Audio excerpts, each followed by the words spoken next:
This is Barrels and Barrels, a bourbon and baseball podcast. With your hosts, Brendan Spinner, Michael Burns, and Kyle Rose.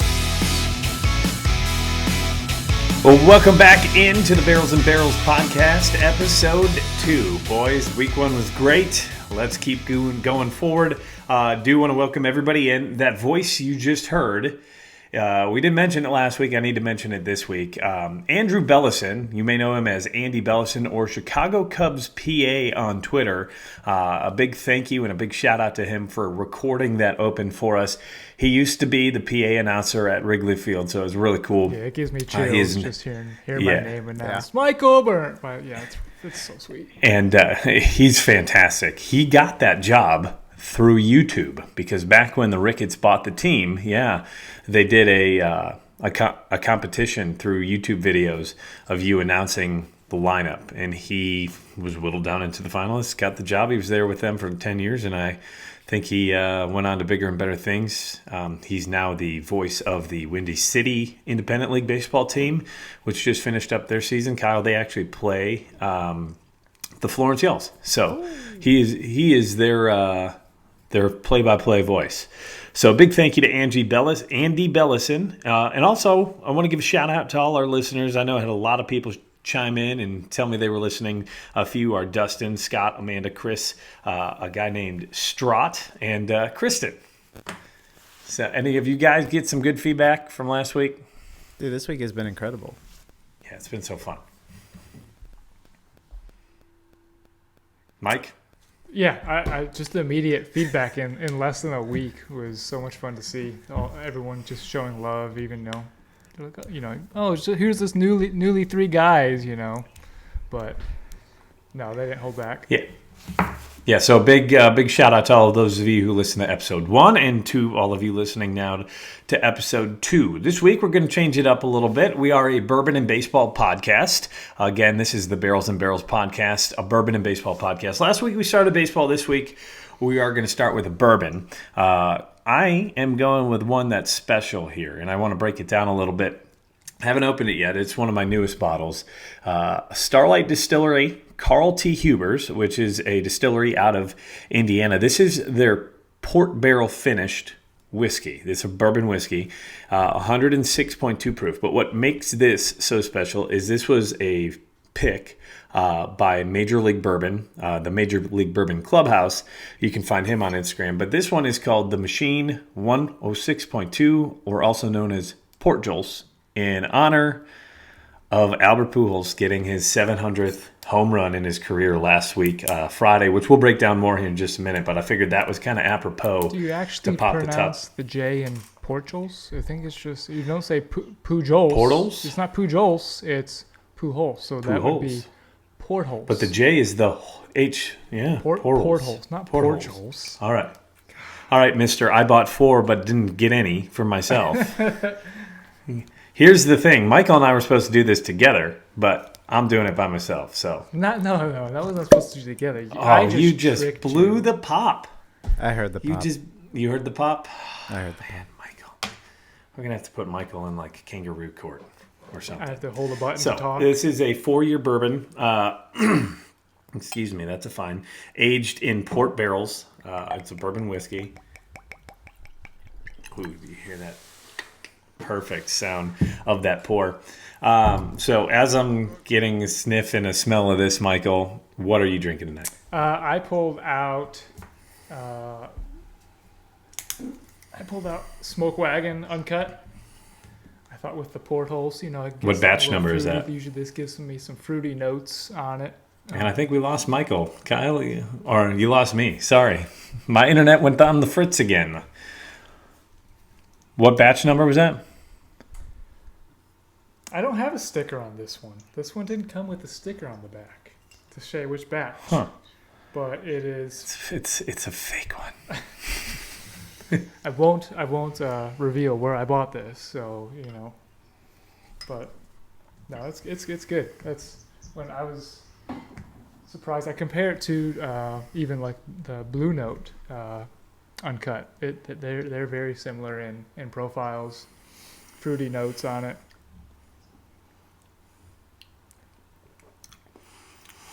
Okay. So the nose was a fruity cinnamon.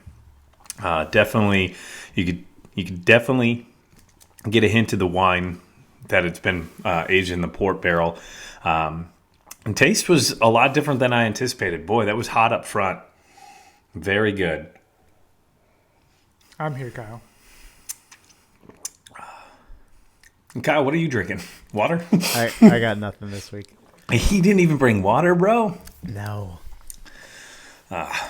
We'll break that down a little bit as well. Boy, that's a really good pour. That's going to be a dangerous pour. And that's the neck pour right there. It usually gets better as it opens up. I don't believe in the neck pour. No? No. I think that's just a Michael Burns thing. It's a Michael Burns thing. Yeah. I think, which bottle did I? So I opened up a bottle and I came back to it months later. Two different instances. One I came back to later and it was not better. It was worse. And another one I came back to and it was much better. Wow. Okay, so there's very, very strong fruit with that. Apricot is what's really coming through for me, with a little bit of cherry. Very good stuff. The finish didn't last as long as I expected. That's what she said. But no bet. All bets are off here, Kyle. And once we start the bourbon. Oh, you work with me. You know what this is like. I know. I don't want to know what you guys do at work. Very good pour. Carl T. Huber's Starlight Distillery, awesome stuff. They're out of southern Indiana. I think it's about a 45-minute drive north of Louisville. Cool place. I've heard the distillery is a fantastic visit. I haven't been there yet, but I do plan on going. I know, Michael, you've got family that are close to there. Is it Pittsburgh, Indiana? No, Scottsburg, Indiana. And then... Scottsburg, Indiana. 45 minutes north of Indiana. And they're actually... I know one of my wife's aunts, I think, listened to the first episode last week, so that's pretty cool, you know. Cool. So we give a shout out. Well, shout out to her. Kathy, if she listens. Yeah. I smell a road trip. Yeah, we're gonna have to go. It's definitely gonna be a good one. So, Michael, did you taste your Smoke Wagon Uncut yet? Oh, I'm giving a review of the Smoke Wagon Uncut tonight, even. Yeah, that's the point of this podcast. It's a bourbon. It's a bourbon and baseball podcast. Michael thinks that we talk baseball while sipping bourbon. Yeah, I thought you had the featured bourbon of the review tonight. You know. So as we call it in the broadcast industry, we're going to break the fourth wall here. If you think about acting, you've got the three walls in a play. The fourth wall is broken, right? And this is going great. Well, the fourth wall. We have a show prep meeting beforehand to talk things, and we talk this through, and Michael's still not paying attention. We're going to give him some slack this week because he's a double girl dad by himself.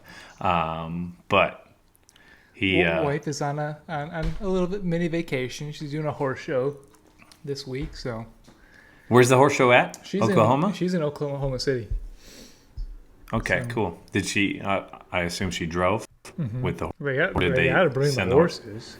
Yeah, they sent the horses on the plane with them. You know, you ever seen horses load up on the plane? Well, I didn't know if they sent someone ahead of time and she met them in a plane, because that actually could happen. But all right, so what are your notes on the Smoke Wagon? So it's not really. I mean, it's a nearly 120 proof. So it's not. That's what makes this Smoke Wagon good. Is it's not spicy, even though it's such a higher proof.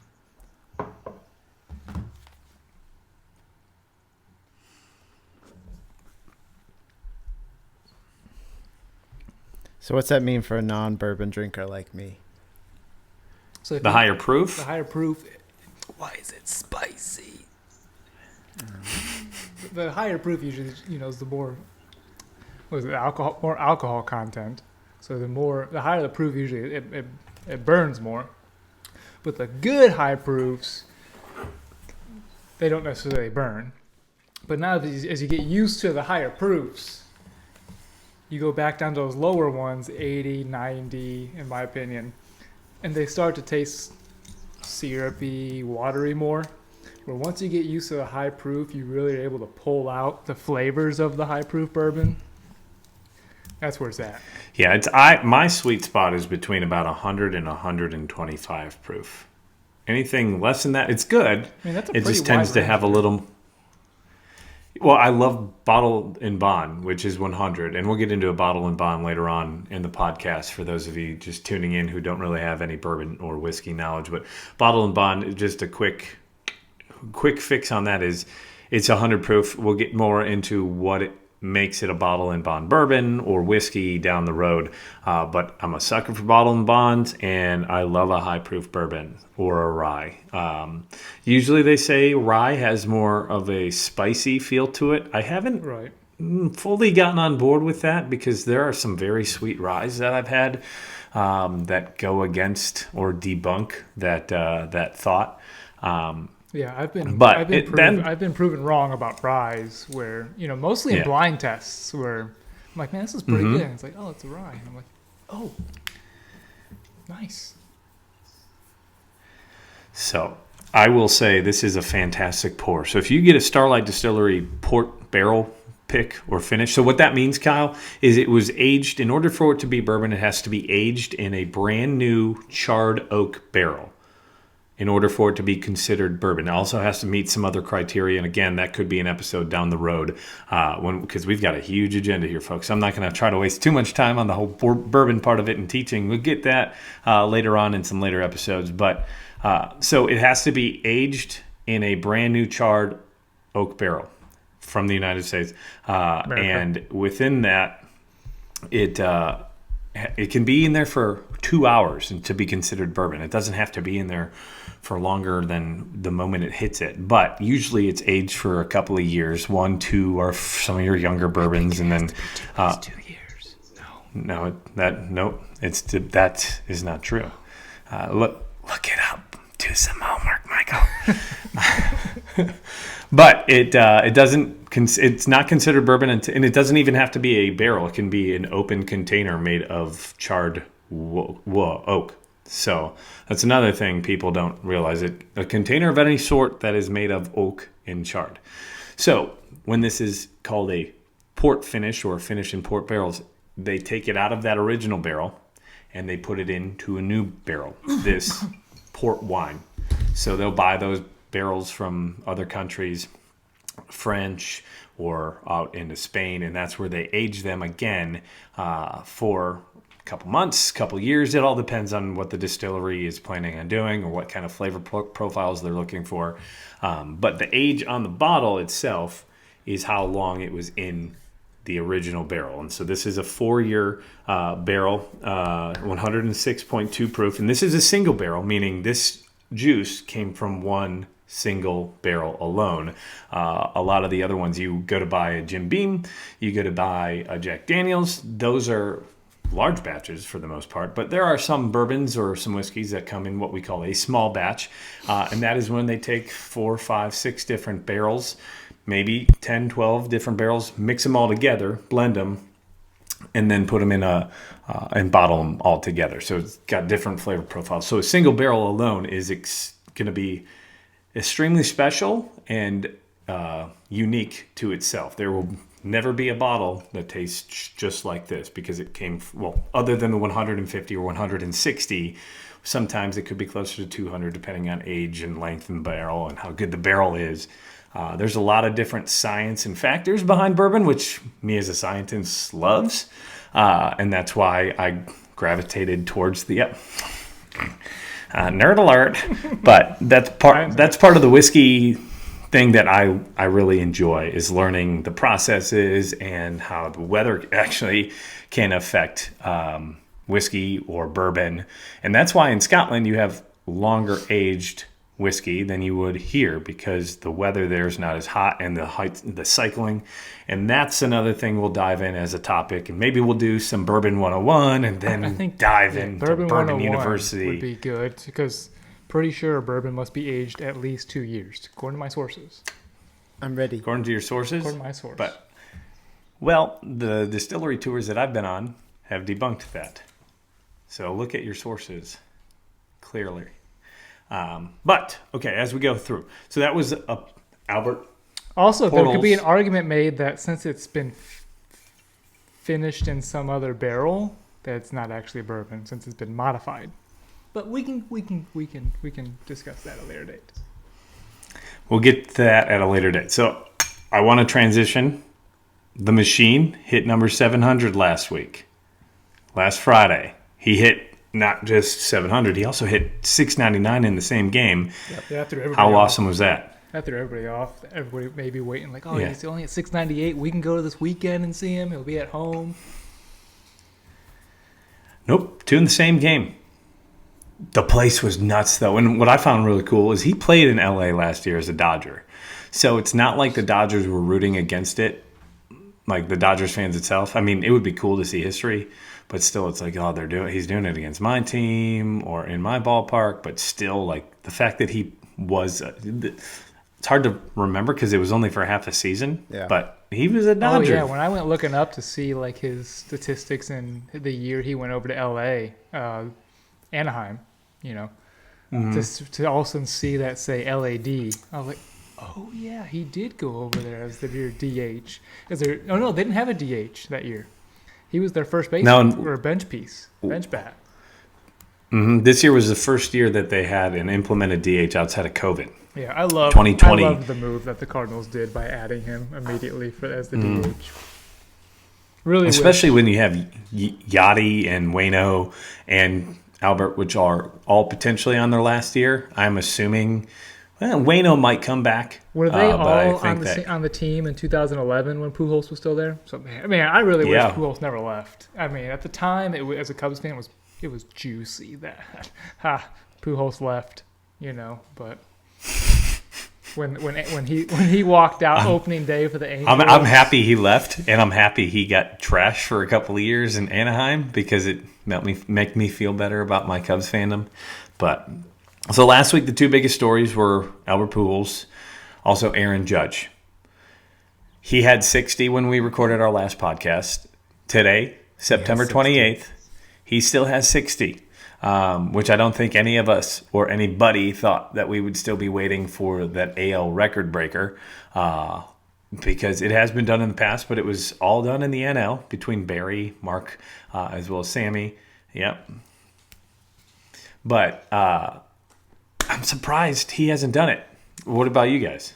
Yeah, and he's still got some tough pitching matchups for the remainder of the season. He's got Toronto in the last 3 games coming up. Then he's got Baltimore, which they've had some young pitchers come up. And I think last week they had 3 guys pitch into the 9th inning with 2 complete games out of Baltimore pitchers. The bullpen got a nice break. So Wow. he doesn't have an easy road like the Cardinals do for the rest of the season. They have 6-7 games against the Pirates, 3 at home, 3 away, I think, for the end of the season. Well, they already clinched, so that really doesn't matter. Right. But yeah, that is a cake kind of schedule. I'm watching the game right now. Judge is 0 for 2. He's walked. He's batting .313. That's another thing. I was doing research today. He dropped. So his batting average has dropped a little bit. Last week, I think it was .318 when we were recording. Coming into play tonight, he was batting .314. But do you know what his September slash line is? It's ridiculous. He's batting .423 in September. Goodness. .423. It's not like we're a couple days or a couple weeks in. It's September 28th. We're a full 4 weeks into the month. No small sample. He's got 9 home runs. Yeah, no small samples there. .423. He's walking 25.2% of the time. He's striking out only 23.4% of the time. What blows me away, his on-base percentage is .566 this month. That means 56.6% of the time, for those of you who aren't baseball fans, he gets on base, whether that's a base hit or a walk. Do you have how many and walks? his slugging, How many walks? I didn't look up the walks, but producer Kyle, he'll get on that. His slugging percentage in the month of September. Hold on. 8. Oh, never mind. Go ahead. I heard the first number. 872. 872. So his OPS is a robust 1.438 just in the month of September. And it's not like it's been a strong first half and he lacked in the second half. I mean, his numbers are better in the second half. Hitting-wise, he's hitting .362 in the second half of the season. That's since the All-Star break, which was mid-July. That's all the crown. Yeah, and I mean, he's only hit 27 home runs. But the Triple Crown, he still leads in all three categories as of coming into tonight. He's down to 313 as I watch this game live. And it looks like the Yankees are coming to bat against Tim Meza, a lefty. So that would bode well if Judge does get to him. But I don't think he'll be due up this inning as Aaron Hicks steps to the plate. So we are on. Oh, he is due to he's on deck. So we might have number 61 live as we're recording this. Did you say he's leading all categories? Because I have otherwise in my research. For the AL, which is where the Triple Crown comes from. It comes from the league that you're in. Okay. So he leads the AL in batting percentage. Freddie leads the league at 327 coming into play today. And but Alonso in Triple leads Crown, the league in RBIs. Right, at 131 coming into tonight as well. Right. Judge is stepping up to the box right now. Yep, coming into the plate tonight, Aaron Judge, 314, 60 home runs, 128 RBIs. For those non-baseball fans or just casual, Triple Crown means he's leading the entire American League. So all 15 of those teams in the American League in all three of those statistics, which nowadays you can kind of say some of them are archaic because of the way on-base percentage and slugging work. But to lead that, there's only been one person in most people's lifetime right now who have done that, and that was Miguel Cabrera. If you go back, it's been done a couple other times. I believe Frank Robinson has done it.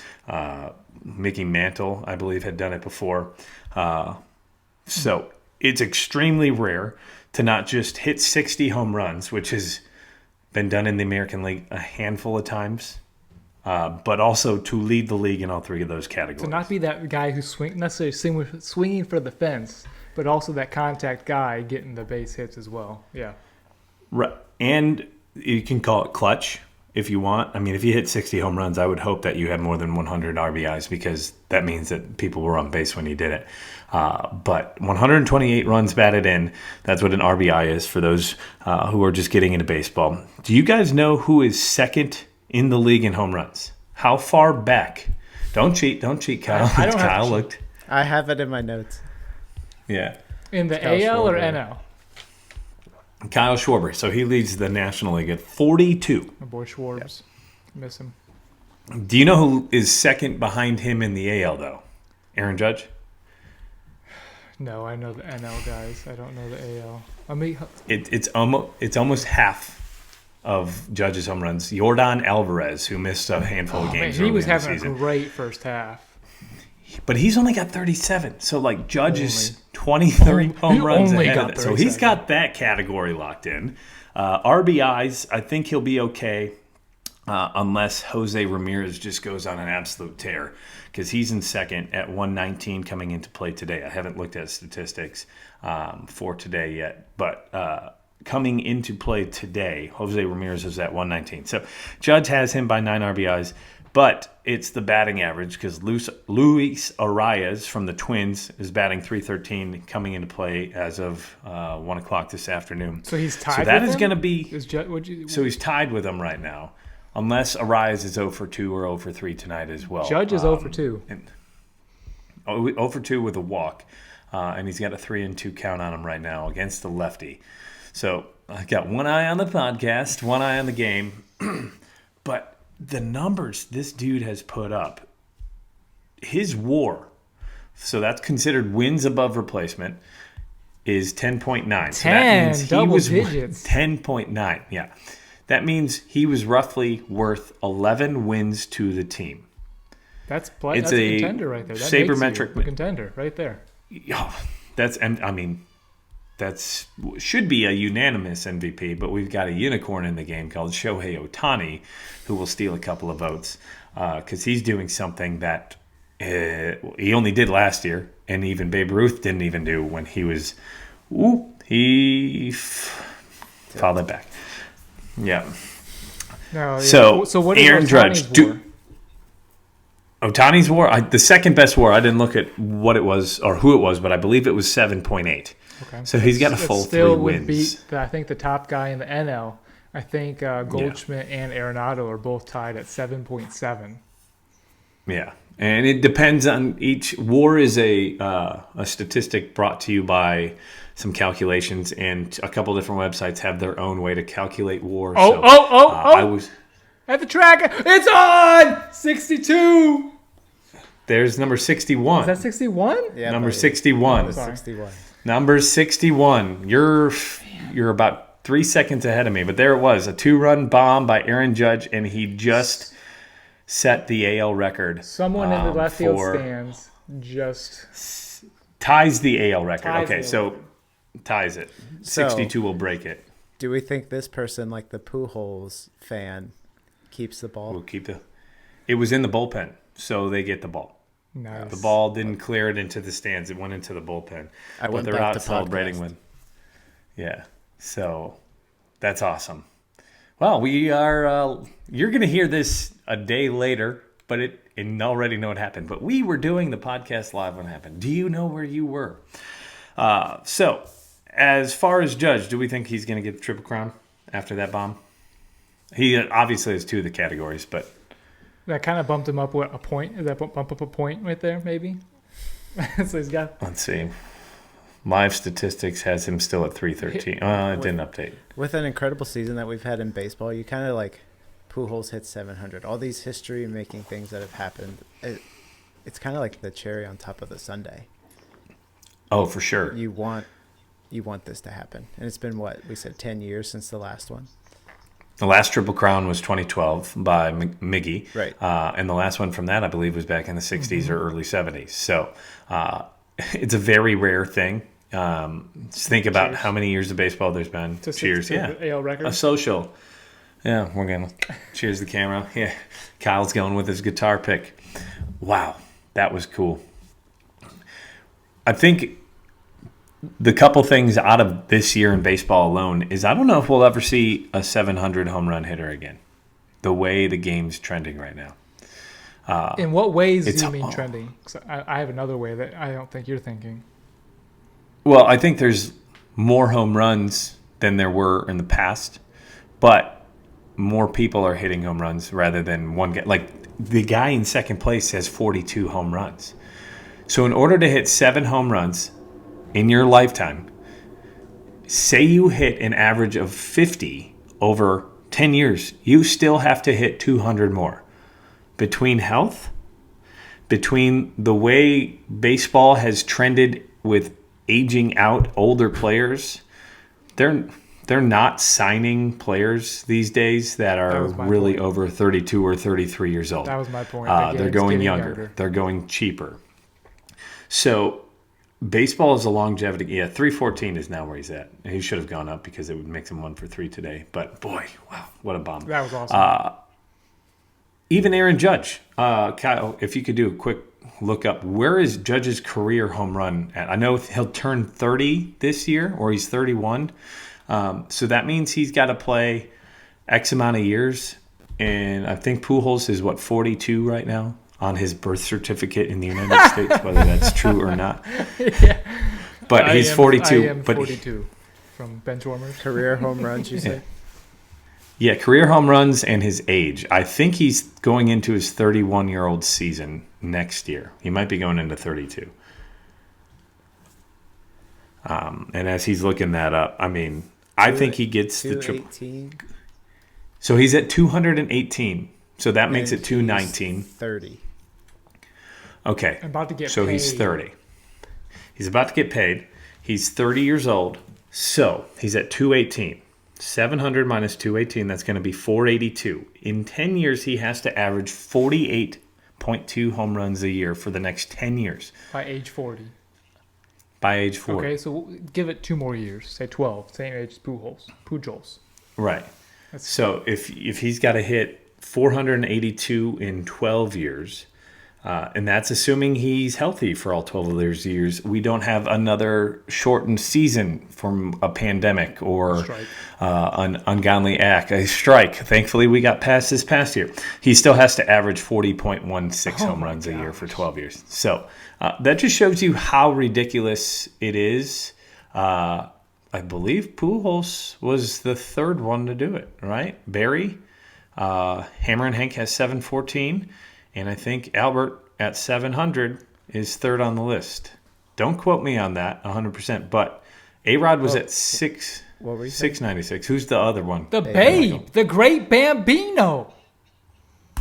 Oh, that's right, because he hit 710. Because that's the king of crash, man. Yeah, Babe Ruth. Who overrated. is she? I'm gonna die on that hill. Oh. So. While we're Michael just corrected me on a stat. Oh, don't worry. So I'll cheers correct to you on Michael. that bourbon agent stuff coming up too. Don't worry. I'll put that in my that pocket. You did not correct me on, because you can go visit Boone County Distillery and they will tell you otherwise. Boone County told you what they thought, huh? I'm in Kentucky. You're in Alabama. I'm in the land of bourbon, buddy. As far as the stat correction, I did want to get a couple things we got wrong last weekend. Last week's podcast. I'm sorry. Yeah. Come on, Kyle. You got to be better than this. Eugenio Suarez did not get over 50 home runs. It was 49 home runs in 2019. And I think Jorge Soler was close to that number as well in 2019 with the Royals, because I think he led the AL that year. But that was 49 for Gino. But we asked last podcast, when was the last time someone even got close to 60? It was Giancarlo Stanton in 2017, Aaron Judge's teammate, who hit 59 home runs that year. He was on the Marlins. I'm repping my Marlins jersey today. Was he Giancarlo at that point already, or was he Mike? I think he was I think that was his first year as Giancarlo, because he came into the league as Mike Stanton, not to be confused with the pitcher and reliever, I believe, who also played for the Yankees, Mike Stanton. But to branch off of that, I'm rocking a Miami Marlins jersey. There's some meaning to this one. I'm going to turn around for the camera. You're not going to hear me on the mic for a second. Oh, man. So that's Jose Fernandez. I believe 2 or 3 days ago was the 6-year anniversary of, well, not anniversary, but the 6-year mark of. It's been 6 years, yeah. 2016, that was the year the Cubs won the World Series. He passed away in a boating accident. Man, was he fun to watch. I know Marlins fans, and I think that personality and skill. He was so electric. Like his stuff, his personality, the way he played the game. He hit bombs as a pitcher. He was only 23, and he was in the league. You know, he came in the league as a 20-year-old. He was immediately 12-6 as a 20-year-old. He was an ace, the definition of an ace. Yep. He was a stud. He came out. I loved his personality. I loved the way he played the game. So that's why I had to grab a Fernandez jersey, and I figured I would rep it today. Also, repping a Major League Bourbon hat today. That was the hat of choice. Figured it would go along with the Major League Bourbon pick. Portals. The Portals. Portals. Maybe, okay, portals. Portholes. Like you're opening portals. Like Pujols. Oh, yeah, there's no H in it, though, Michael. There's no H in it. Is there an H in Pujols? No. Okay. So, Michael, what are you wearing today? Because I know you were excited to show everybody. So excited! I want everybody to see my T-shirt here. So last week I went to the AA playoff game here in town. It was the Cubs affiliate versus my local affiliate, the Angels affiliate, the Trash Pandas. And so right now I have on the 2013 Daytona Cubs. Their single A team won the championship in their league, and so it's kind of that's when Javi Baez was on this team. So it's kind of like the feeling, all right, the Cubs single A team won the championship this year. If the double A team can win it, we're just leading right up to another major league level championship team, right? That's how it works. If your minor league teams are winning championships, then of course in the next year or 2 or 3, then the major league team's going to win it. It all makes sense, right? Because those players, right, Brandon? Yeah. Come on, Kyle's giving me that. I need some feedback here, some assurance, because that's how it works. That's how it should work.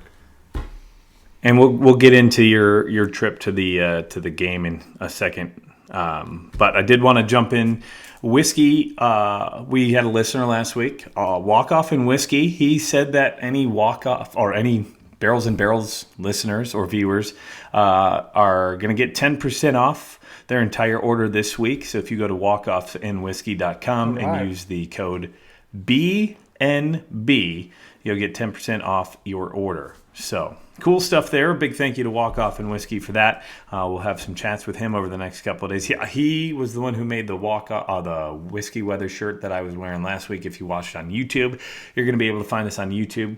And also a cool thing, we're on 2 other platforms that we didn't talk about last week as well, because those were officially accepted.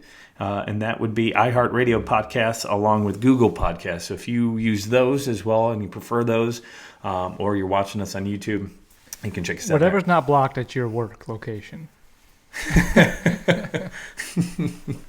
And Kyle, rocking the Reds hat as always.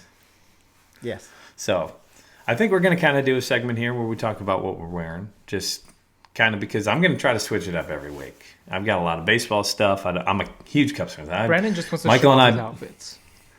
Yeah, OOTD, outfit of the day, baby. So you mentioned you went to that playoff game last week. Smokies, they beat the Trash Pandas. I've got my Trash Pandas jersey behind me. They beat the Trash Pandas, but you saw a great game. Yeah, great pitching matchup. The first game, I went to, it's a best of 3. And so the first game was in Tennessee in Knoxville, home of the Smokies. And so games 2 and 3 were here in Madison. And the first game, game 2, if the Pandas won it, they would have moved on. But it was Ben Brown, the Cubs' number 7 overall prospect, who they just traded for this year. He came from the Phillies, I believe. The David Robinson trade. Robertson. So just a new guy to the organization, and has just been doing well ever since really moving to Double-A. And so he faced off against the Angels' number 7 overall prospect. So it was 7 versus 7, and the game. I'm texting Brandon updates just a little bit. It's Ben Brown, Cubs prospect. I think he had a perfect game through 2 2/3, and then I text Brandon, "Hey, Ben Brown, You throwing a perfecto." And that moment, I think I hit send. The Pandas had a solo shot over the left field fence. But, and I think I said, "You blew it, Michael." But Ben pitched a great game. The Smokies did end up winning that game, pushing it to game 3. So of course I went the very next night to that game as well. You did? I did go to that one as well. Yeah, game 3. Okay, I didn't know that. And actually, I walked over to the bullpen to see the Smokies starter warming up, and I didn't recognize him. It was Chris Clark. He was a 4th-round pick out of USC. Not a ranked top 30 prospect at all of the Cubs. But I think he went 6 innings, where the Pandas were into their bullpen, I think, in the 3rd inning. But it was not a blowout of any kind. The Pandas did put up a fight. I think they led one time in the game before the Smokies took the lead finally. But kind of cool. I wanted to see the hometown win it, Madison, the Rocket City Trash Pandas, just for the local. And I was cheering for the individual Smokies players. But in the end, the Smokies took it and ended the Trash Panda season here. It would have been cool to go to a league championship game to see them win it all here locally. Get that T-shirt here locally. But hey, you gotta get the championship T-shirts when you can, man. Well, Everyone and you lines want up to at get Dick's Sporting Goods when Bama wins a freaking championship every year. I don't think they'd be banging down the doors to get your the Rocket City Trash Pandas. But I will say, hold the, on, before the you say cool that, thing. when they had like a record-setting voting for like in the amount of merchandise they sold in their first year for the Trash Pandas.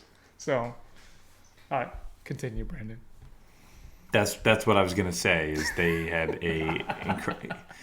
So thank you, Michael, for cutting me off as I was starting that. So you went to an MILB game, Major League Playoff game, minor league playoff game, excuse me.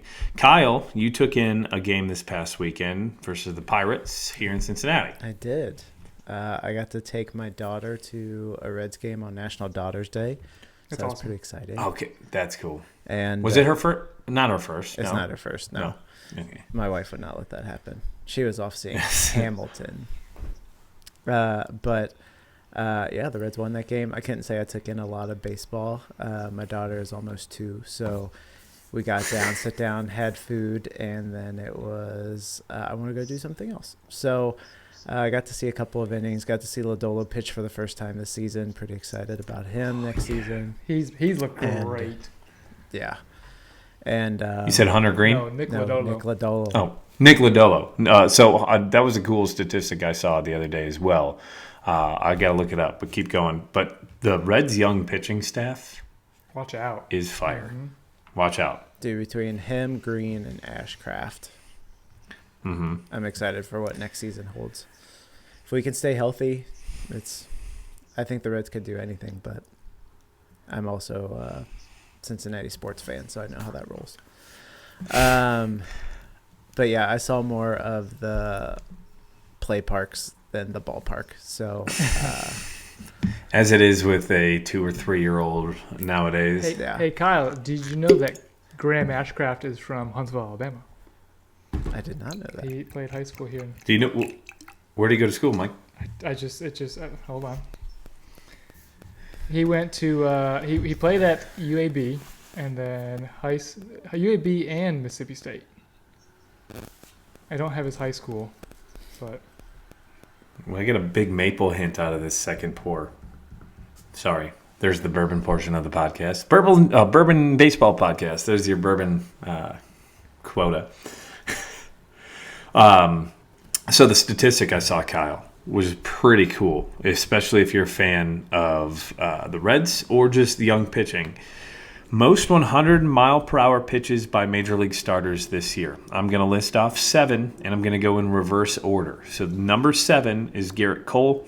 He's got 34 pitches of 100 miles per hour or more. 6th is Shohei Ohtani. Again, a unicorn, a guy who is going to probably hit 25 to 30 home runs a year, and in turn also hit the 100 miles per hour on a radar gun and win 10 games. He hit a milestone this week, too, since our last podcast, the 200 Ks. Ridiculous. So he has 40. Spencer Strider, the rookie for the Braves, has 46. He's in 5th. Another young stud arm in that division, the NL East. Sandy Alcantara, 49. Jacob Degrom, who's only pitched about a quarter to a third of the season, he's in 3rd at 72. He's on that list even? Oh, he's on like that 2 list. months. So, 72, and he's been terrible the last couple of weeks. 2nd place is Jordan Hicks at 92. Hunter Green. There we go. Has the most 100 mile per hour pitches by a starter in the majors this year. Stay healthy. 296. So 204 more than the next best on that list as a starter this year, which is just absolutely ridiculous. How many more than the next? And 204. 200? Hicks is at 92, and Hunter Green is at 296. And this was as of the 22nd. So I believe he's pitched since then. I'm sure that number has gone up, but it's just absolutely ridiculous.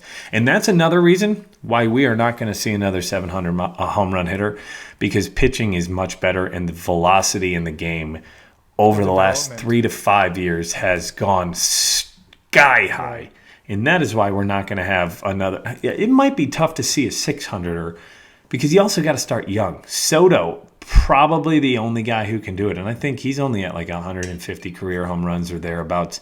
I don't know the exact number. He's 23. He's been in the league for a couple of years. If he wants to chase that, he needs to not re-sign with San Diego and Soto not has get hurt. 124. So 124, and he's 23 years old or 24 years old. I don't know when his birthday is exactly. So if he's going to be 124, he's got 17 years. So if he goes to age 40, he's at 123. So that means he still has to get 577 home runs over 17 years. Again, the number's not as bad, 33.94. But he has to average 34 home runs a year for 7. You're going to do that for 17 years, though. That means 17 years of no injuries, 17 years of not having a down year, 17 years. Well, and that's another thing. Ballparks. The pitching is getting so much better. People nowadays retire younger, right? Like some people take in consideration, I don't want to be playing this game and beating down my body. More so in football and hockey. But still, baseball players retire younger. What happens if a 102-mile-per-hour fastball, God forbid, comes up and hits him in the head? Chris Bryant, to this day, I think the day he got hit by a pitch in Colorado is where his career has just totally Same with his competitor in the minor leagues, the guy who was Chris Bryant was fighting with for the minor league title of home run leader, Mike Olt. Top stud. Mike Olt had an eye issue too, and that popped up. So you don't know.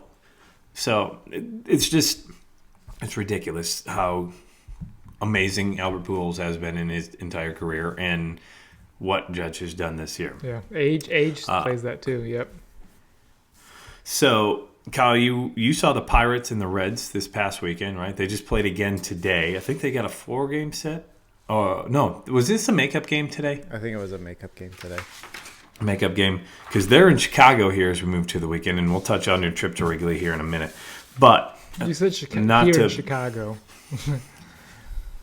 Did I say here in Chicago? I'm pretty sure you did. Brandon will be there too. So the Reds and the Pirates played today.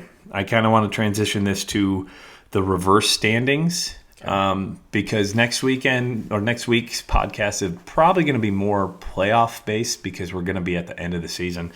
So I want to touch on the reverse standings this year, and it's different than in past years. With the new CBA agreement, which is why they had the lockout this past winter, which changed the way things went for the start of the season, and in turn we had different rules, and that's another thing we can touch on down the road is the rule changes for next year, but we'll get into that in the offseason.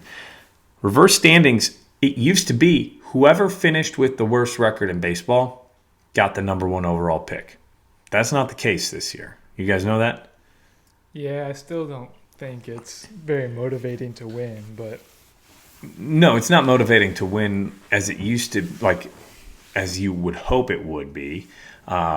I would have loved to see them do something where, okay, the first team not in the playoffs has a higher percentage to get the pick. But the way they're breaking it down this year is the top 3 teams with the worst records, which right now are Washington, the Nationals at 53 and 101, Oakland at 56 and 98, and Pittsburgh, who are 59 and 97. They get, I think, an 18% or thereabouts chance at getting the. It's 16 and a half. Mm-hmm. I've seen different numbers in different sites, and it tapers down, and I think it's the top 10, right? That get a chance, or is it the top 7? All non-playoff teams get a chance. 18. Really? So I haven't seen that. So I thought it was 10, Brandon. I thought it was 10. And before the show, I was looking at it, and it's 18. But you're like you said, your odds taper. So like right now, the 18th team is the Brewers. 1%. They're at 0.23%. Okay, so that's their percentage chance of getting. So top 3 get the best chances. The Reds and the Pirates game today. The winner, I believe, is the Pirates. They beat the Reds. Walk-off single. So at 50, really 59 and 97. Right. The Pirates are only up one game, I guess, if you look at it that way, on the Reds for that third best losing percentage. But as you go down the list, I mean, Cincinnati, Detroit at 5, KC, Miami, Colorado, Texas, the Angels and the Cubs are at 68 and 86 apiece. And I mean, I think hopefully it will down the road lead to better things, but I don't think that they got it right this past year. But hey, you can only get so much done when the owners are saying that they are dealing with biblical losses. So, How much does it cost to take a family of 4 to a game in the nosebleeds? Yeah. the Cubs have the highest game day experience, or the second highest, depending on who you look. I thought I saw Forbes had the Red Sox as one of the top ones, but it teeters between those two, partially because it's Wrigley Field and Fenway, but also because the Cubs were good for so long, the Red Sox were good for so long. They haven't dropped their prices. As someone who's a season ticket holder, I know that they stayed stagnant, where the product on the field that they're doing, really, they shouldn't be charging the prices they should, but people still go to the games. Yeah. So that was the reverse standings. The playoff standings right now, I think Major League Baseball, when they added that 6th playoff team, thought that they were going to get a much better race. We've got a really good one. But boy, there is nothing other than the NL East to really watch over the next 7 days. And there's 7 days of baseball left. I mean, the wild card, there's a decent race in the AL, and the NL, I don't think the Brewers are going to have enough juice to get there. But boy, I mean, the NL East is a hell of a matchup. Coming into tonight, both teams were tied with the same record. Do you know why they list the Braves first? Head-to-head. In that division? So if they're head-to-head at the end of the season, the Braves but the Mets have won 9 and the Braves have won 7. Against so each the other? Mets have the head. Yeah, I did the breakdown So today. it might be just the standing site that you're looking at just has runs scored, maybe, as... It was MLB.com. Okay, I'm looking. Which is why I was confused. Because the Mets have won 9 and the Braves have won 7. They go into this weekend with an incredible series. The Braves have to win all 3 to get that tiebreaker, I would assume. Because this year it is head-to-head matchup, which is a tiebreaker. So yeah, it's what a weekend it's going to be. The pitching matchups, I mean, you would expect, 1-0 could win the game for you. Especially with the back-end bullpen of Kenley Jansen. And I know the Braves have had some issues down the road with their bullpen at times this year, but you've got Kenley Jansen. I think you're decent. And the Mets with... that'll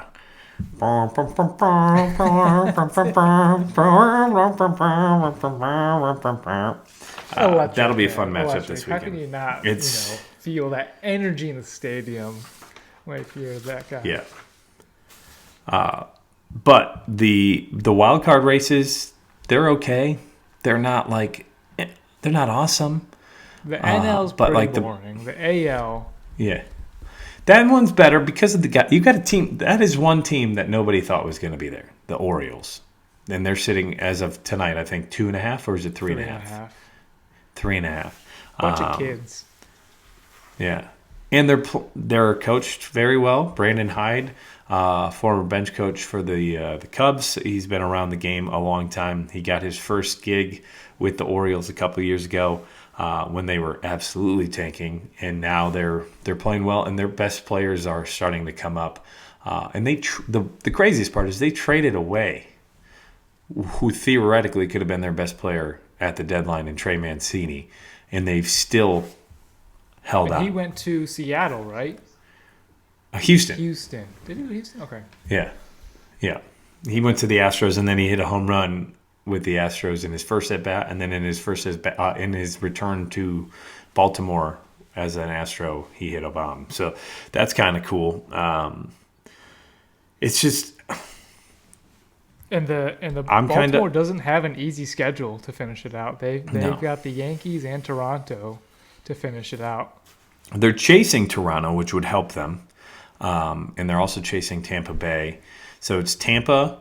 And then Seattle is also in that, right? It's Toronto, Tampa, Seattle as of last look, I thought, It's right? Toronto, Tampa, Seattle. Toronto has a 3-game lead over them. Over Seattle, who has the last spot. So over Seattle. So they got a 6.5. Yeah. So you could almost give Toronto a spot. And their elimination numbers probably 1, 2. And that's another thing I didn't even put on our agenda. Left.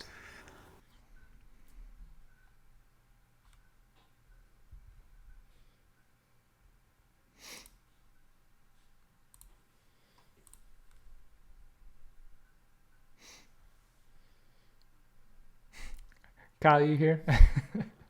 I'm still here.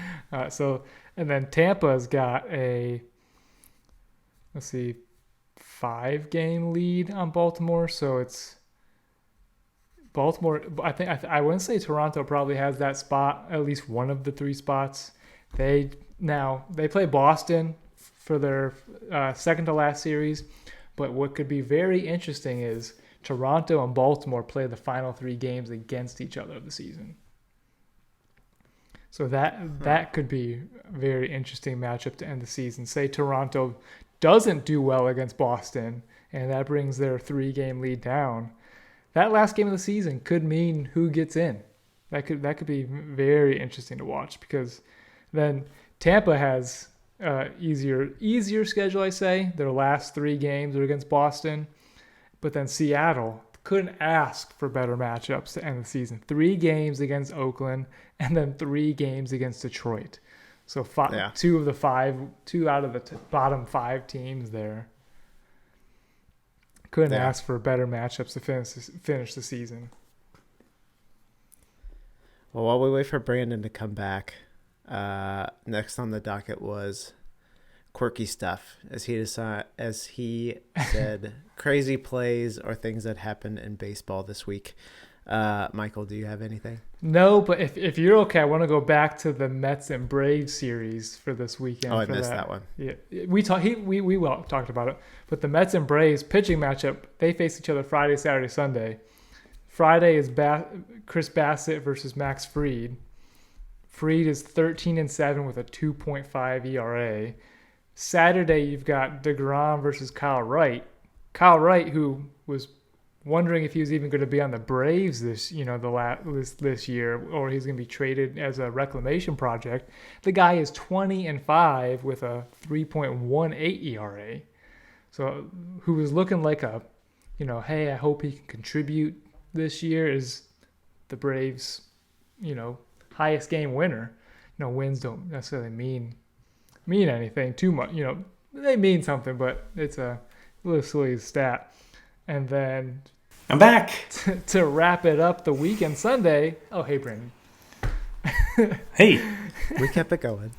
Sunday, I figured you did. Mad Max versus Charlie Morton, the veteran. Both veterans. Morton's already at 200 Ks, and then the Braves still have Spencer Strider, their surprise of the year, guy who started the year in AAA, and he's not even in this. So the Braves, usually you go into the playoffs wanting 3 studs of starting pitchers. Usually that game 1 guy will go game 4. The Braves got at least 4. 4 guys that will shut an offense down.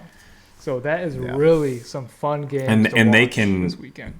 If they get the bye, they'll be able to set up the rotation they want going into that division series. And you say that, but then the Braves might even have an advantage of having 4 guys that, hey, if they do win that wild card, they've got they don't have to go on a short rest. Right. So the Mets have Carrasco as their top guy, as their 4th guy. I wouldn't say 4th guy, but the guy who's not pitching this weekend. He's no slump. So. No, and he just came back a couple years ago after having cancer. Mm-hmm. So that's a heck of a story and a comeback story. I know he did it with the Guardians. Back then they were the Indians, but that's cool stuff. I know we've gone quite long here already, but we got a couple more things to touch on, so let's go quick. I have quirky stuff written on here, and you guys are like, what's quirky stuff? I'm glad you're back for the quirky stuff, right, Kyle? How are we going to do quirky stuff? Brandon didn't tell us about this one. Tony Kemp. Do you know Tony Kemp, Kyle? He's a versatility player. He's on the Oakland A's right now. He's played with Cubs. He's been around. I think he played for the Padres at one point. He made an incredibly acrobatic catch. I believe it was last night. Yeah. You got to go check it out. We had it on our Instagram story. Insane. So that was one of the quirky things. Like just the way he moved his body to catch that. And a big shout out to Tony Kemp. He responded to us on Instagram. So pretty cool. Cheers to you. Yeah. Another couple things I saw. Did you see Acuna's home run yesterday? Yes. The laser that, it got out in like 1.9 seconds. He really didn't even look like he got into it all that much. He's standing in the box. He kind of was standing a little awkward on the swing. I wonder about Acuna's health of his legs. He's gonna be the wild card for the Braves in the playoffs. I was gonna say I'm gonna break a law right now. It's a bourbon podcast, but I'm going with beer. In a dugout mug, because I figured it's a drinking podcast as well, and it's a baseball podcast. So, shout out to dugout mugs. You have to show me what you're drinking. What is it? It's Braxton. It's a local brewery. This is called their garage beer, and it's the lime. It's their summer version. Cool story. Braxton Brewing was developed on Braxton Drive in Union, Kentucky, which is the street that I live on. There's actually 5 houses down where they created their signature beer called Garage Beer, hence having a case of garage beer. So I figured that could bend the rules on the bourbon portion of the podcast. I didn't know you had a dugout mug. Mm-hmm. So shout out to dugout mugs. So more quirky stuff. Not only that, 24 years ago tonight, in 1998, was the 163rd game of the season. It was the Cubs and the Giants. Winner went on to the playoffs. Loser didn't go. What year? 1998. It was the year the Cubs. Go ahead. The Cubs played the Giants. That was Sammy Sosa year. I just saw a highlight. Michael Jordan threw out the first pitch. I was actually at that game in 3rd grade with a broken ankle. With a Cubby Blue cast sitting in section like 148 in the last row. How'd you break it? Fell downstairs getting chased. We're 3rd graders, Quite the athlete at 3rd grade, huh? It was 20 stairs, and I walked on it for 2 days before my mom took me to the hospital. Mm-hmm. Mm-hmm. Shout out, Mom. As far as that was just cool to think 24 years ago. That was like... When did the wild card start? Wrong. That was the game 163. So it was the first wild card game 163, I believe, because I thought the wild card started after the strike, wasn't it, in the early 1990s? 94, 95. I only asked 94. because I feel like I remember the Cubs having... I have a T-shirt of Cubs winning the wild card. I want to say it's from 98. It was 98 because that was the wild card... Whoever won that won the wild card, and then they got on to play the Braves in 1998 and got swept in 2 games. That sounds about right. That was what the Braves did back then when you're rolling out Maddox, Glavine, and Smoltz. Andrew, quirky Brad. stuff. Tyler Glasnow came back. He'd missed the last 14 months, which is a wild card for the Rays. He's a stud pitcher. He hit 99. He had Tommy John surgery. So it's a wild card for the fact that he's got a fresh arm. He hasn't thrown 100-plus innings. He came back pretty quick. 14 months since his surgery. How accurate and how consistent is he going to be able to be? If you get lightning in a bottle, stud. Is he starting or coming out of the bullpen? I think he started last night. And he hit 99 on the gun, just to show you how. Was that last Tommy night John, or was that tonight? Was it last night? I thought it was last night. It could have been tonight. But I saw a story he hit 99.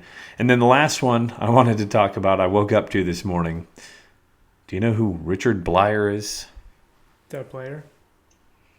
He's a player. Richard Blyer. I didn't know who he was until today. He pitches for the Miami Marlins. He got 3 balks in the same at bat. It was the first time a pitcher got. Right? Yeah, and 3 balks in the same at bat. And for those of you who aren't baseball fans and you've made it this far into the podcast somehow, some way, a balk is hard to describe, but You know it there are when you rules. see it. Yeah, you know it when you see it. When there's a runner on base, a pitcher has rules that he has to follow to not deceive said runner. And if you break the rule, the runner gets the next base without the ball being put into play. There are some more technicalities to it, but that's the nitty-gritty of what a balk is. Not a walk, but a balk spelled B-A-L-K. He had 3 of them in the same inning. In the same at-bat, which I don't know if that's ever been done before, but in the same inning hadn't been done since 1988. None of us were alive back then that are on this podcast because I was born in 89.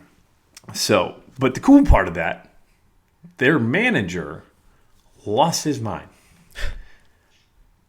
But Don Mattingly, that was another thing that happened since our last podcast. Don Mattingly and the Marlins are going to split after the end of the year. They've agreed.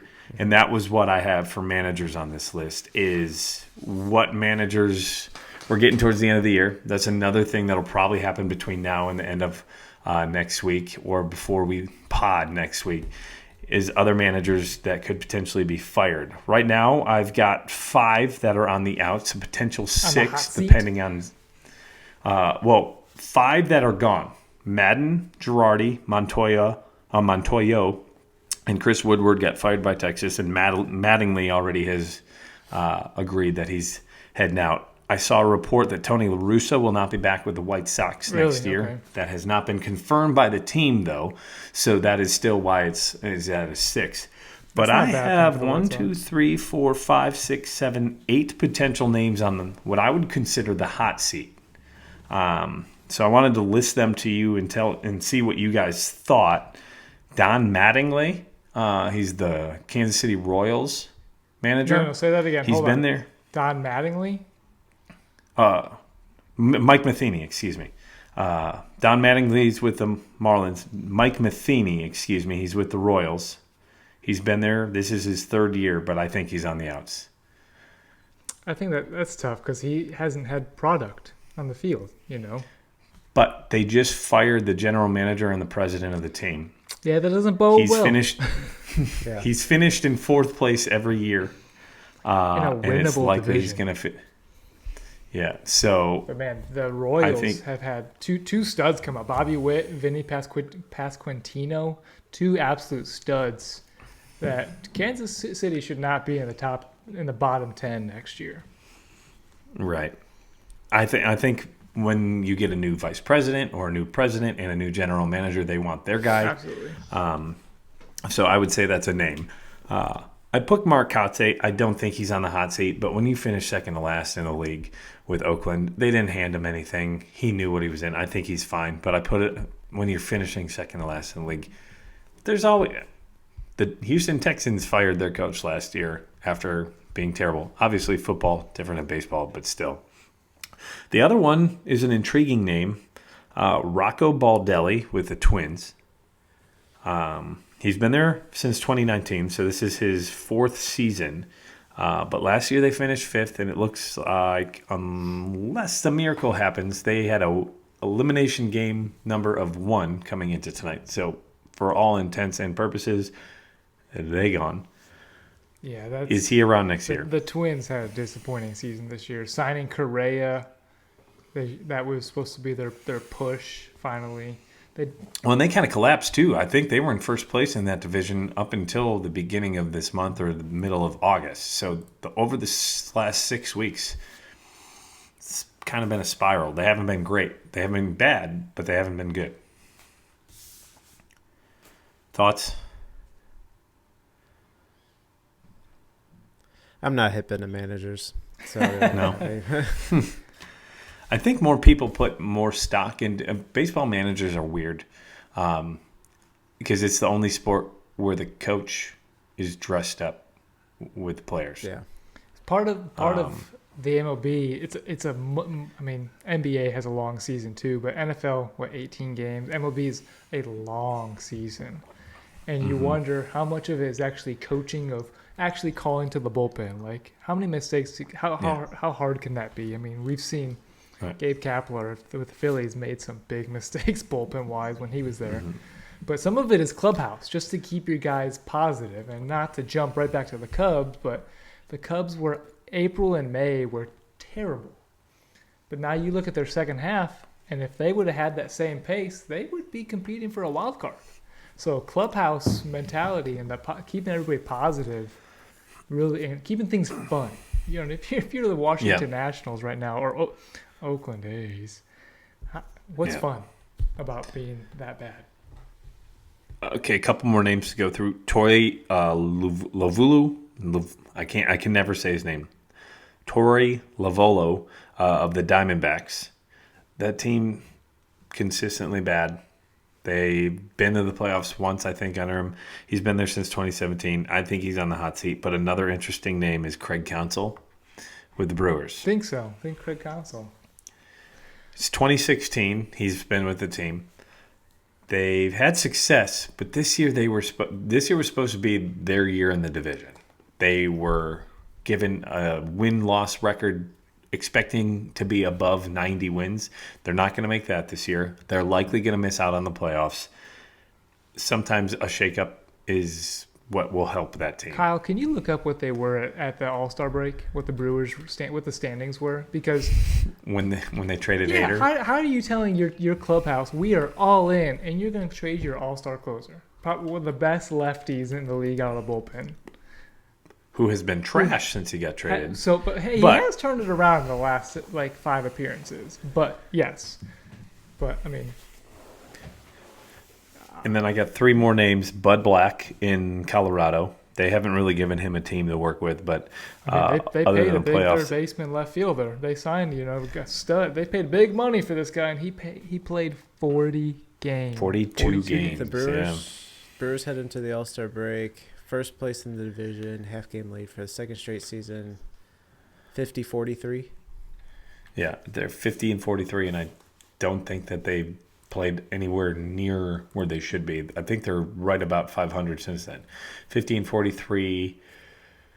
They're what 82 now? 82 and 72. 82 and 72. So they're 3 games above 500 in the second half, which is not good enough if you're going down the stretch. I think that's the same record as the Cubs in the second half. Yeah, it's pretty close.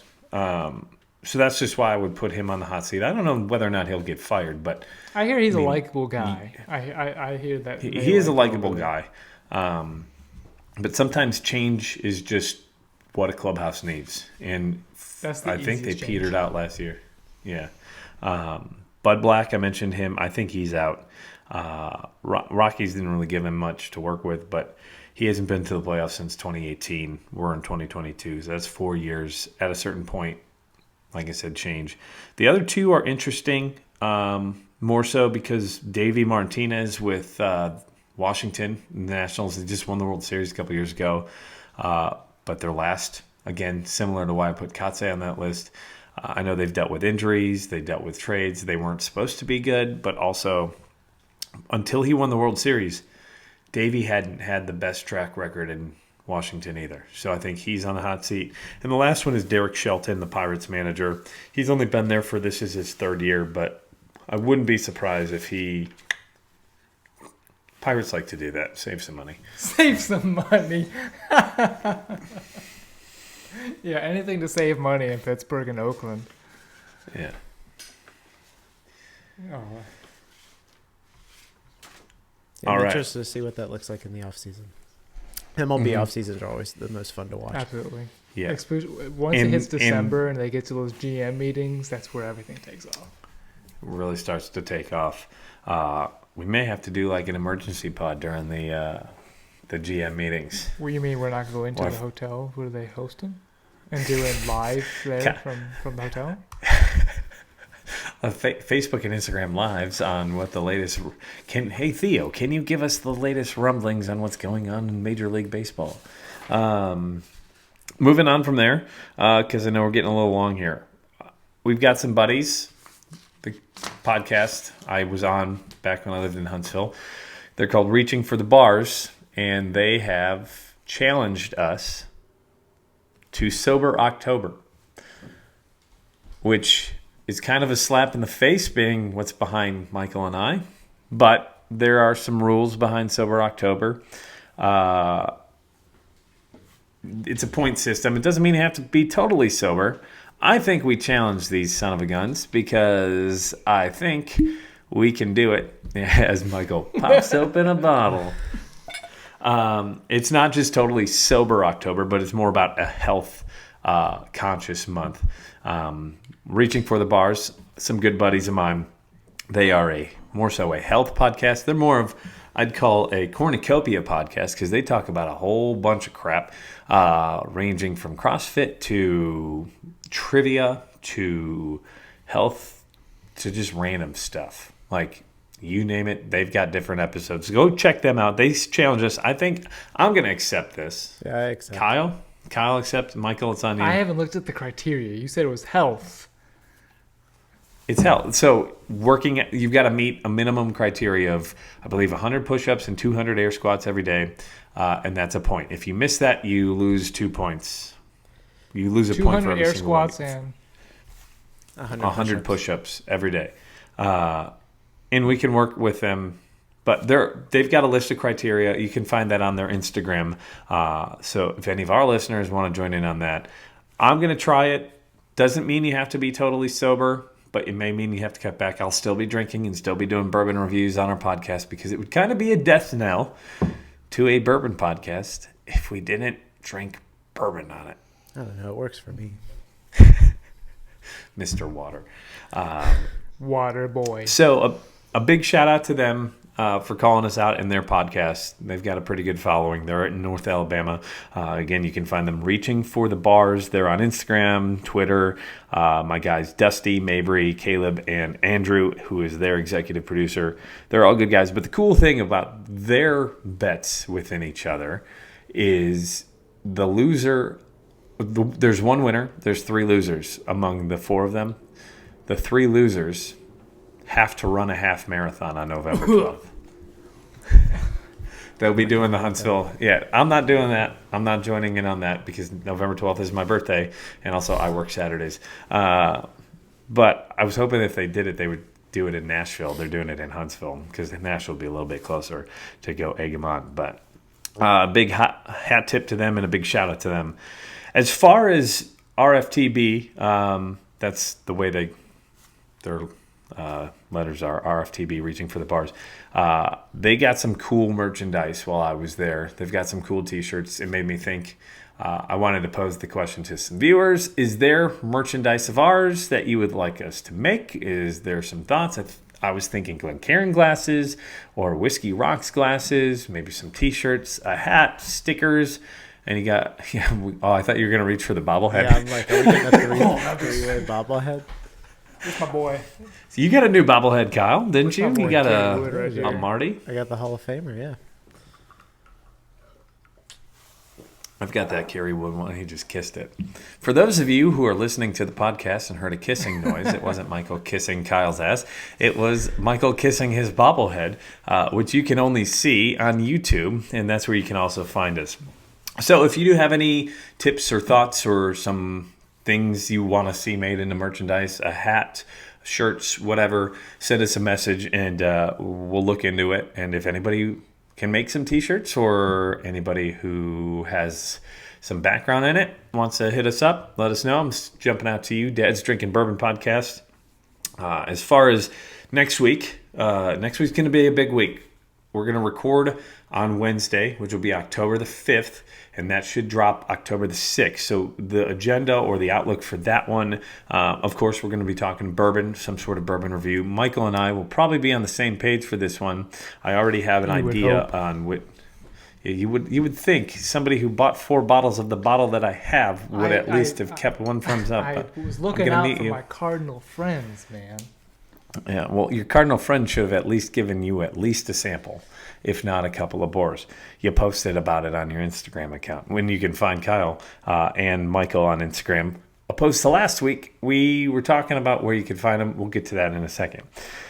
Next week, final standings will be here because Wednesday next week is the final day of the year. And by that point in time, most of the teams have given up if they're out of it, or if there's a playoff race, we'll talk about that. But we'll have the playoff. Yeah. We'll have a setup of the playoffs, what our thoughts are, and we'll go a little more into what the matchups and then our playoff predictions will be. So that'll be a cool. Some loser has to do something of the worst prediction. We'll have to figure out some points system or something like that, like develop a bracket. We can do that. We'll do that bourbon review. Kyle, you've got a big weekend on the way. Yeah, I'm going to be in your homeland. I'm going to go to Wrigley for the first time. Oh, sweet. First trip to... I've been to Chicago. I've never been to Wrigley. To the friendly confines. And they're playing... The Reds. Oh, the Reds. That's awesome for you. Come play the Reds to the final 6 of the year. So hopefully I can make Monday or Tuesday next week here at Great American Ballpark, and we can talk on that. But more so, I want to hear Kyle's review of Wrigley, the sights and sounds, because you're going with some guys in the family, right? Yeah, my wife's whole side of the family. Okay, so is that your father-in-law, brother-in-law, and all that? Yeah, my father-in-law and both my brother-in-laws. Cool. Do you have cool. tickets already? Do you know where you're sitting? Decent seats from what I've heard. Decent. That's all you've been told. Yeah, I know nothing of what's going on. Show up Friday morning, get in the car, and go. Well, a quick tip. Go check out Sluggers. Go check out Murphy's, which is 2 different bars in town. Why would I do that?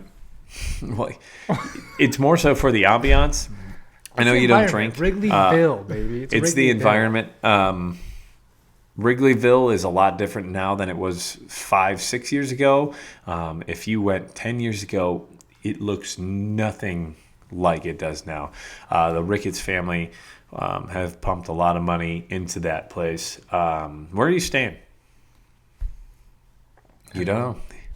Okay, well, send me a text when you get there. Hey, have a great trip, Kyle. I was told I'm going to Chicago. This might be a kidnapping. Yeah. Wrigleyville is a unique place. It's cool. Take your picture in front of the marquee. Walk around the outside. I know you've done that already, but on game day, it's a different experience. Out by the bleachers. I don't know how it's going to be this weekend, being it's the last weekend of the season. Both teams are out of it. School's in session, but it is a weekend. It's always hit or miss towards the end and the beginning. Well, more so the end of the season, because the beginning there's still some hope. Now until there's the no second hope. Week of the season. Yeah. Completely useless by September is what I used to be told. And then we'll talk not only about Kyle's trip, but also some awards season are going to be kicking up, whether that's Manager of the Year, Rookie of the Year, in both leagues, Cy Young and all that. I don't know how much we'll dive into that, but that's just a preview of what's coming up for next week. So that's what you can look forward to. The podcast today we're recording is September 28th as of 9 to 10 p.m. Eastern time. So anything that has happened after that, you'll know. But hey, Aaron Judge home run, man. We saw it. It happened here live. Yeah, we did. It was cool. So cheers to episode 2 in the books, boys. Where can we find the two of you? Because last week it was a different spot. Now you've got new Instagram handles. Yeah, you can find me at BNB_Rhodes. And that's N, right? BNB. BNB, okay. And Rhodes is RHODES. And it's going to be under our names on YouTube. Yeah, I'm the same. I'm BNB_Burns. And you can find me at WXSpinner89, but for the most part, if you're a bourbon follower, just look for whiskey_weather. We're also on Twitter. That is at barrels, the letter N, barrels, because Twitter only allows you to have a certain amount of characters, and AND would not fit in the middle, so we went with the N. So barrels and barrels. On Instagram, barrels_the word and _barrels, which shout out, Michael, you noticed something earlier today on Instagram? We hit 200 already. So 200 followers. So big shout out to you guys. We're also on Facebook, facebook.com/barrelsnbarrelspod. If you type it in or just search Barrels and Barrels of Bourbon and Baseball Podcast. You can email us. You can YouTube us. We're also on Google Podcasts, iHeartRadio Podcasts, along with Spotify and Apple Podcasts. So to you, everybody who's listened, everybody who's made it this far, cheers to you. We'll see you and we'll hear you next week. Cheers.